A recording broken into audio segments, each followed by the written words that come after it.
You're sitting on the edge of the bed. The house is finally quiet. Everyone is asleep, and you're just staring at the nightstand.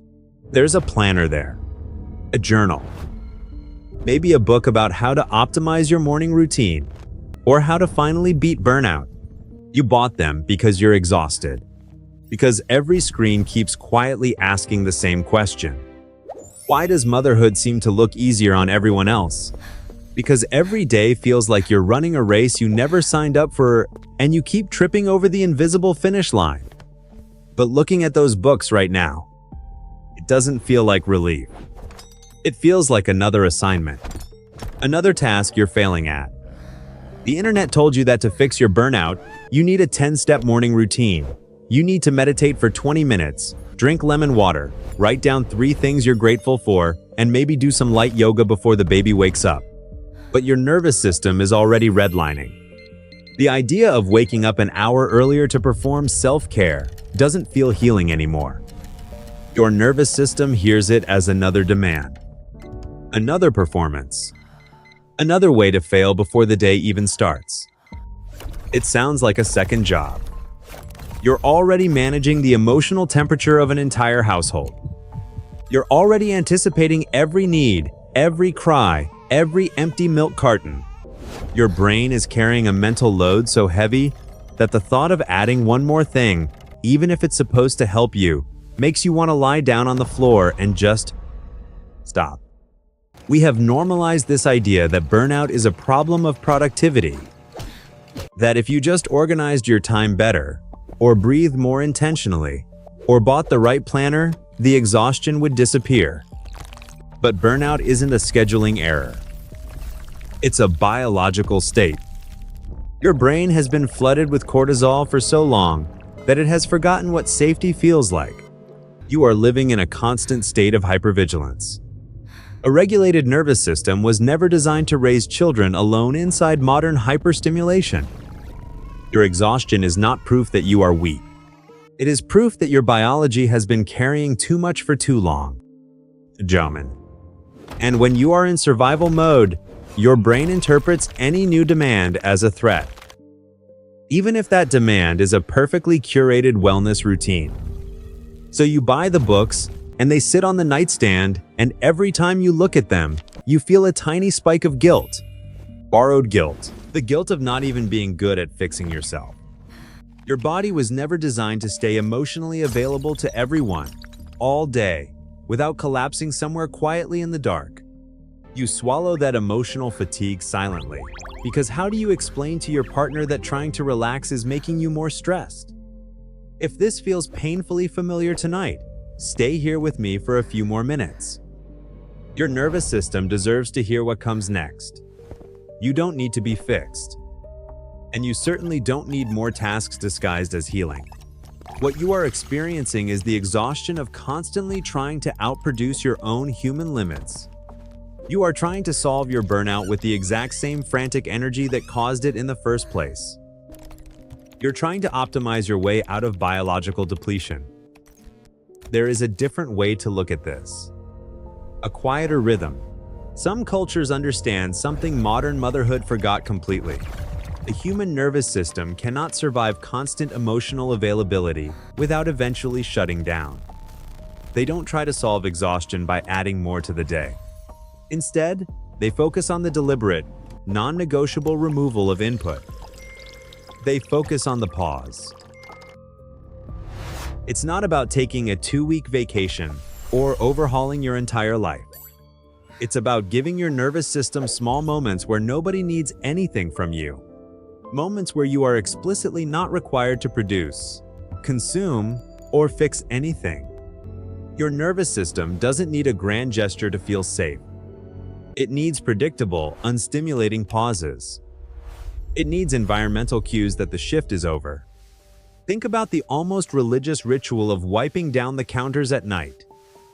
For some mothers, this isn't about cleanliness. It's a physical demarcation.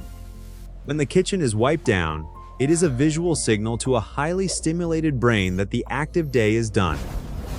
It is the quiet permission to stop being a mother for the next few hours. Your nervous system learns safety through small physical signals like this. But so often, we wipe the counter and immediately pick up our phones, flooding our eyes with more input, more noise, more demands. What if the most healing thing you could do tomorrow isn't a 10-step morning routine, but 3 minutes of absolute nothingness? We are so conditioned by Western productivity culture that doing nothing feels like a moral failure. But biologically, doing nothing is an active state of recovery. When you sit in a quiet room and just let your eyes rest on a spot on the wall, your parasympathetic nervous system finally gets the microphone. The constant scanning for threats, the ear listening for the baby monitor, the eye tracking the toddler near the sharp table edge. That radar finally powers down. You are not lazy. Your brain is overloaded. And for the first time all day, your body finally stops scanning for danger. Even if only for a minute. Burnout happens because the brain is constantly processing input without any law. So they who build a few handling and everything. Every question, every touch, every decision is a data point. By the end of the day, your sensory bandwidth is completely fried. Sometimes the burnout becomes so loud that even the sound of someone needing you starts to feel physically painful. And then the guilt arrives immediately after.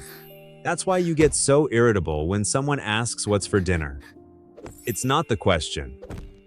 It's that your brain physically cannot process one more piece of data. So when you force yourself to sit still, without scrolling, without planning tomorrow's grocery list, you are deliberately turning off the data stream. You are finally giving your exhausted brain a moment to cool down. This is how the quiet stop begins changing you. A small, invisible decision that begins to change the emotional experience. It doesn't require a babysitter. It doesn't require money. It only requires a radical shift in permission. Tomorrow, when the house is finally quiet, or when the baby is napping, I want you to try something. Make a cup of coffee or tea. Set it down on the table. And do not pick up your phone. Do not look at the laundry. Just sit there while it cools. That's it. That is the entire routine. The cold coffee isn't just a symbol of maternal distraction. It can be a deliberate anchor. Watch the steam rise. Notice the silence. Somewhere tonight, another exhausted mother is sitting in another dark kitchen doing the exact same thing, trying to remember what silence feels like beneath the noise, quietly surviving another day alongside the rest of the village. Your brain will fight this. You will feel an intense, almost physical itch to get up and do something, to wipe a counter, to answer an email. That is survival mode talking. Your body is begging for silence. That is the survival mode desperately trying to keep you moving, because movement feels like control. Let the itch happen. Swallow it. Stay seated. Feel the physical weight of your body in the chair. Let the house exist without your constant management for just 3 minutes. In Japan, there is a concept called boketo, the act of gazing vacantly into the distance without thinking about anything specific. It is not meditation. Meditation requires focus. Boketo asks nothing from you. No progress. No improvement. No optimization. Just the quiet permission to let your body stop bracing for a few minutes. When you sit there, allowing yourself to gaze out the window or at the edge of the rug, pay attention to the invisible physical experience in your body. Notice how tightly your jaw has been clenched all day. Notice that your shoulders are practically touching your ears. You have been carrying the posture of an emergency responder just to survive an ordinary Tuesday. As you sit, deliberately drop your shoulders. Unclench your teeth. Let your breathing slow down. There is no emergency right now. Your body simply forgot that for a while. This is the quiet adaptation. The more you practice this tiny, insignificant-looking pause, the more your nervous system begins to trust that it is allowed to rest. You don't have to earn this pause by finishing all your chores first. The chores will never be finished. The laundry will always be there. But your capacity to handle it will completely change if you stop treating your body like a machine that never needs to power down. You are not a machine. Your nervous system was never failing. It was screaming for mercy the entire time. You are a living nervous system that needs quiet, unstructured rest to feel emotionally whole again. When you deny yourself that rest in the name of productivity, you slowly drain the very empathy and patience you are desperately trying to give to your children. You do not need to be fixed. The burnout is not a sign that you are failing at motherhood. It is a sign that you are a human being operating under impossible sensory demands. You thought you needed a vacation to cure it, but what you really needed was the permission to stop producing. The Japanese routine that cures burnout isn't a routine at all. It is the complete absence of one. It is the radical acceptance that sometimes the most productive thing you can do for your family is to become completely unavailable to them for 5 minutes. To let the house hold itself up. So tonight, when you look at that planner on the nightstand, close it. Push it away. You have done enough today. You have carried the emotional weight of an entire world. You do not need to optimize tomorrow. You just need to turn off the light, close your eyes, and let the darkness take the heavy lifting for a while. The noise outside will still be there tomorrow. They will still expect the perfect mom. But the perfect mom doesn't exist. Only you do. And science already proved you are exactly who your baby needs. Drop your shoulders, take a deep breath, and I'll see you in our next pause.